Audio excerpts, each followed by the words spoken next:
আসসালামু আলাইকুম। গডফাদার মুভিটি অনেকেই দেখেছেন। তবে অনেকে হয়তো উপন্যাসটি পড়েছেন, অনেকে হয়তোবা পড়েননি। এই গডফাদার উপন্যাসে একটা জায়গা হচ্ছে সিসিলি। এই সিসিলি হচ্ছে মূলত ইতালির একটা অঞ্চল এবং এই সিসিলির একটা ছোট গ্রাম ছিল যার নাম হচ্ছে কার্লিয়ান গ্রাম। এই গ্রামটা খুবই সৌন্দর্যে ভরা। দেখলে মনে হবে যে প্রকৃতি যেন তার সৌন্দর্যের চাদরটা এই গ্রামের উপর দিয়ে বিছিয়ে দিয়েছে। এবং এই গ্রামের মানুষজন ছিল খুবই শান্ত, নম্র, ভদ্র স্বভাবের। এবং এই গ্রামে প্রচণ্ড রকম মাফিয়া ছিল, যারা ছিল অত্যন্ত হিংস্র। এবং বর্তমান বিশ্বে যত মাফিয়া ছড়িয়ে ছিটে আছে, এরা মূলত এই সিসিলি থেকে তাদের উৎস। মানে সিসিলি হচ্ছে মাফিয়াদের উৎস, এক কথায় বলতে গেলে। এই সিসিলির মাফিয়ার এত নৃশংস ছিল যে যদি কোনো মেয়ে বা ধূষিত হতো, তখন সেই মেয়ের মা বা মেয়ের বাবা কখনোই মুখ ফুটে বলতে পারতো না যে তাদের মেয়ে ধূষিত হয়েছে। মানে এই সিসিলি যারা মাফিয়া ছিল, সমস্ত ক্ষমতা তারা নিজেদের হাতে রাখতে চাইতো এবং তারা সেই কাজটা করতো যাতে করে যেন ক্ষমতা তাদের হাত থেকে যেন চলে না যায়। এই সিসিলিতে জন্ম নেন ভিতো অ্যান্দুলিনি এবং ভিতো অ্যান্দুলিনি যখন বড় হন, তখন তার বাবার সাথে ওইখানকার লোকাল মাফিয়া চিফের একটা সংঘর্ষ বাজে এবং সেই সংঘর্ষে তার বাবা মারা যান। এরপরে যখন তার আত্মীয়-স্বজন বা পাড়া-প্রতিবেশী যারা ছিল, তারা বুঝতে পারে যে কোনো না কোনোভাবে ভিতো অ্যান্দুলিনির জীবনটা হয়তোবা ঝুঁকির মধ্যে পড়তে পারে। তাই তারা তাকে পাঠিয়ে দেন আমেরিকাতে। ভিতো অ্যান্দুলিনি চলে আসেন আমেরিকাতে। আমেরিকাতে এসে তিনি একটা কোম্পানিতে চাকরি করেন। কোম্পানি না, এটা মূলত একটা দোকান। তার বন্ধুর বাবার দোকান। এই দোকানে তিনি ছিলেন একজন কর্মচারী এবং তিনি ওইখানে বসে তার জীবিকা নির্বাহ করতে থাকেন। ভিতো অ্যান্দুলিনি তার বন্ধুর বাবার দোকানে চাকরি করা অবস্থায় তিনি বিয়ে করে ফেলেন এবং বিয়ে করে তিনি জীবিকা নির্বাহ করতে থাকেন। ওই সময় তিনি খেয়াল করলেন যে তার ওই বন্ধুর বাবার দোকানে একজন ব্যক্তি আসতো, তিনি এসে খুব বিরক্ত করতেন, চাঁদা চাইতেন। তো তিনি জিনিসটা খুব লক্ষ্য করলেন এবং দেখলেন যে এই লোকটা আসলে অতটা খুব পাওয়ারফুল ছিল না যেটা সে দেখাচ্ছিল।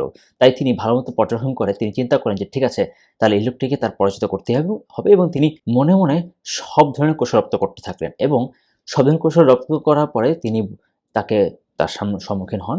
সম্মুখীন হওয়ার পরে তাকে যথারীতি পরাজিত করে ফেলেন। তো এই জিনিসটা দেখার পরে তার বন্ধুদের এবং তার পাড়া-প্রতিবেশী তার প্রতি একটা আস্থা হলো এবং তারা তাকে বিশ্বাস করা শুরু করলো এবং তার কাছে মৃত্যুদূত সবাই অভিযোগ নিয়ে আসতে থাকলো যে তার কাঁধে কি সমস্যা হচ্ছে, কোথায় কি সমস্যা হচ্ছে এবং তিনি সবকিছুর সমাধান দিতেও থাকলেন তার সাধ্যমতো এবং তারা তাকে এত বেশি বিশ্বাস করলো যে তারা চাইলো তার হাতে অনেক একটা পদবি তুলে দেওয়ার জন্য। তো ভিতো অ্যান্দুলিনি যখন দেখলেন তার এত সুনাম হয়ে যাচ্ছে, তখন তার একটা সফট কর্ন ছিল, সেটা হচ্ছে তার কার্লিয়ান গ্রামের প্রতি। তখন তিনি তার নাম ভিতো অ্যান্দুলিনি থেকে ভিতো কার্লিয়ান নাম রাখলেন। কিন্তু সবাই তার প্রতি এত খুশি ছিল যে সবাই চাইলো যে তিনি যেন ডন হয়ে যান। তখন তার নাম হয়ে গেল ডন ভিটো কার্লিয়ান। এবং তিনি যখন সিসিলিতে ছিলেন তখন তার নাম ছিল ভিতো অ্যান্দুলিনি। তিনি যখন ডন হয়ে গেলেন তখন বা গডফাদার হয়ে গেলেন, তখন তার নাম হয়ে গেল ভিতো অ্যান্দুলিনি থেকে ডন ভিটো কার্লিয়ান। এভাবে ডন ভিটো কার্লিয়ান তার চারিত্রিক ঘোরাঘুরির মাধ্যমে পৃথিবীর বিভিন্ন দেশে বিভিন্ন রাজনৈতিক ব্যক্তিবর্গের সাথে এবং পাওয়ারফুল ব্যবসায়ীদের সাথে হাতে হাত রেখে কাজ করেছেন এবং তার সামাজিক বিস্তার করে চলেছেন। এবং তিনি আমেরিকাতে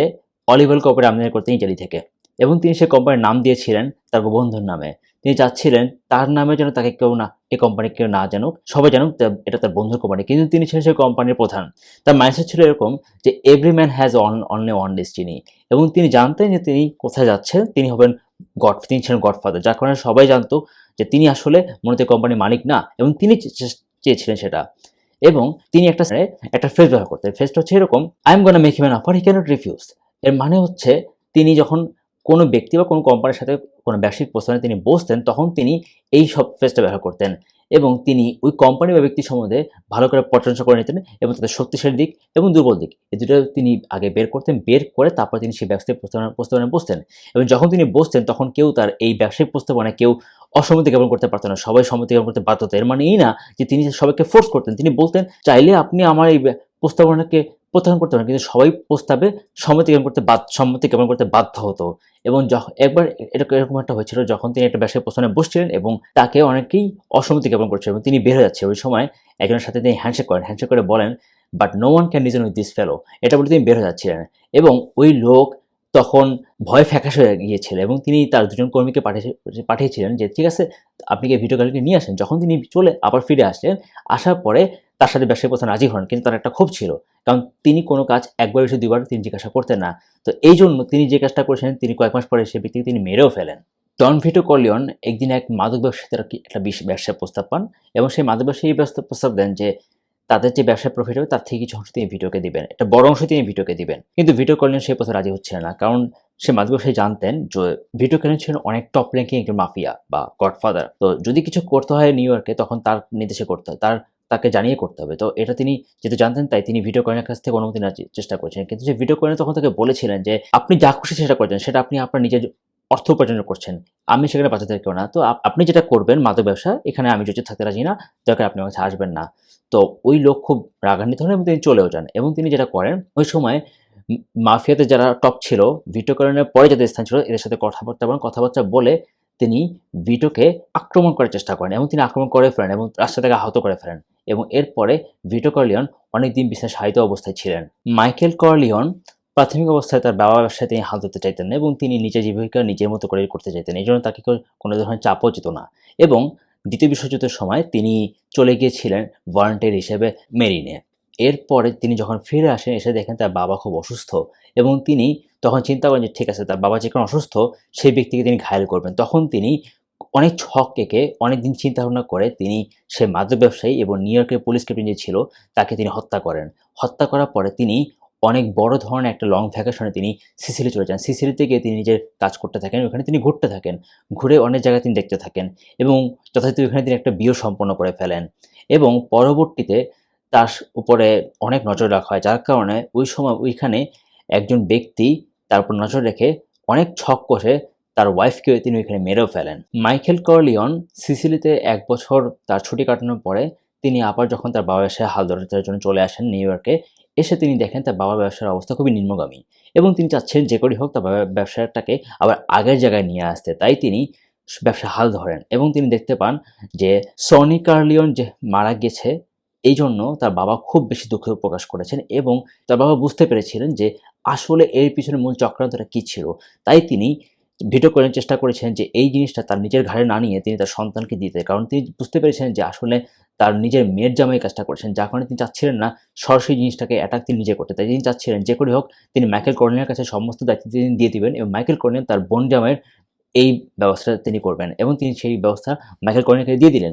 মাইকেল কর্লিওন সেটা বুঝতে পেরে তিনি ছক কষে দেখেন কীভাবে তিনি ব্যবস্থা নিতে পারেন এবং তিনি ছক কষে অনেক চিন্তাভাবনা করে তিনি তার বোন জামাইকে শাস্তি প্রদান করেন এবং এরপরে যে কাজটা হয় মাইকেল কর্লিওন চেষ্টা করেন তার এই নিউ ইয়র্কের পুরো ব্যবসাটাকে সেল করে দিয়ে মানে অলিভ অয়েলের যে ব্যবসাটা তাদের ছিল এটাকে সেল করে দিয়ে তিনি চলে যাবেন হচ্ছে লাস ভেগাসে অন্য একটা ব্যবসা খোঁজে এবং তিনি সেটা করেনও এবং তিনি যখন যান তখন তিনি লাস ভেগাসে তখন ছিল ব্যবসা অনেক বড় উন্মুক্ততার। এর জন্য তিনি চেষ্টা করেছেন যে অলিভ অয়েলটাকে সম্পূর্ণ বিক্রি করে দিয়ে লাস ভেগাস থেকে তিনি নতুন করে আবার তিনি ব্যবসা শুরু করবেন এবং তিনি তখন আরও বেশি সাম্রাজ্য বিস্তার করতে পারবেন। মাইকেল কর্লিওনে তার বাবার ব্যবসায় হাল ধরার আগে অনেক একটা সন্দেহ করেছিল যে মাইকেল কর্লিওনে আসলেই তার বাবার ব্যবসায় হাল ধরতে পারবে?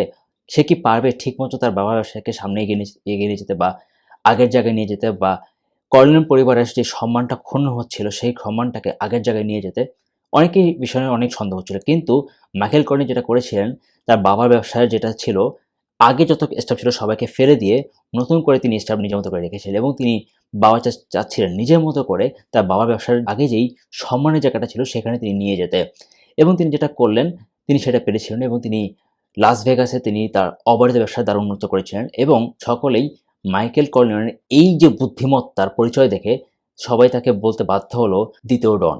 তখন তিনি হয়ে গেলেন মাইকেল কর্লিওন থেকে ডন মাইকেল কর্লিওন। প্রকৃতপক্ষে ডন ভিটো কর্লিওনের এই পরিবর্তন বা বিবর্তনটা হয়েছিল খুব সুন্দর রূপে। তিনি ছিলেন সিসিলিতে, সেখান থেকে তিনি চলে আসছেন আমেরিকার নিউ ইয়র্কে।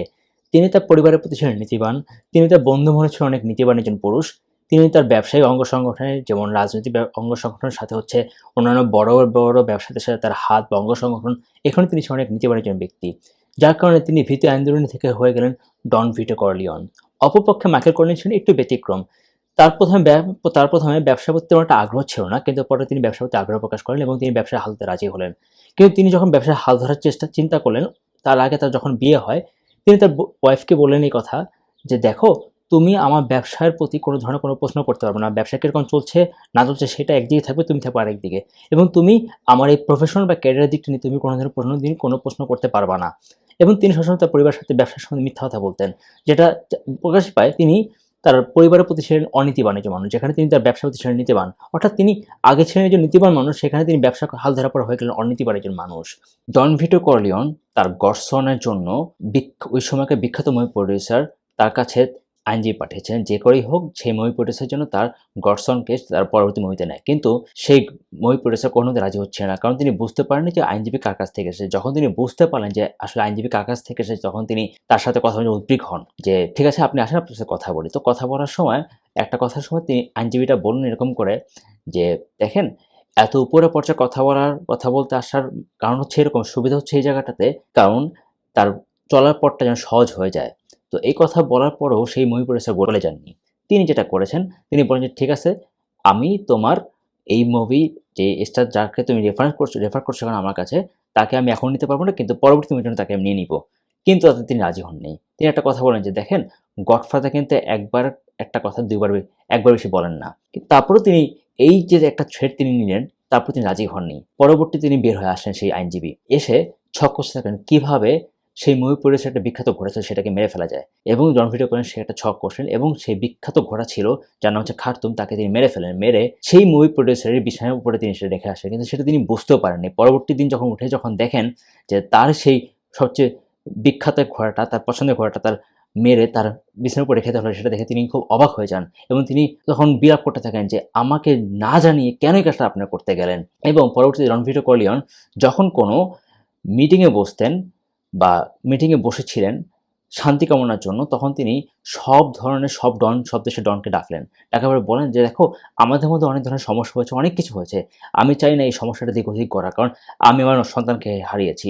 আপনারাও আপনাদের কোনো না কোনো সন্তানকে হারিয়েছেন। তা আসেন, আমরা সবাই মিলে একত্রে বসি।